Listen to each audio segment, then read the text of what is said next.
নজর রাখবো পরবর্তী সংবাদে। ৪ঠা এপ্রিল পঞ্চবটি বাজার সংলগ্ন কমিউনিটি হলে একটি নবীন বরণ অনুষ্ঠানের আয়োজন করা হয়েছে। অর্থাৎ কমিউনিটি হলে ঈশানপুর দ্বাদশ শ্রেণী বিদ্যালয়ের উদ্যোগেই নবীন বরণ অনুষ্ঠানের আয়োজন। বিশেষ করে ঈশানপুর স্কুলটি বিদ্যাজ্যোতি প্রকল্পের অধীনে একটি স্কুল।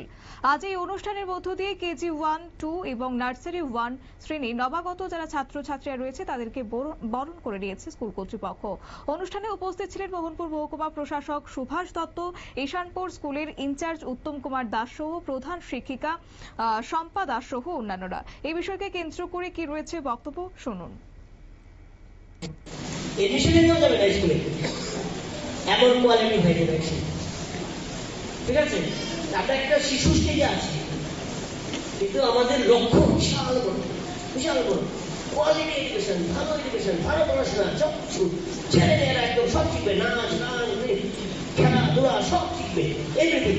এভরিথিং এটা চাইছি, ঠিক আছে? আমি তখন जब मैं था क्लास 6 में गया हूँ, इंग्लिश इतना आता नहीं। इसके बाद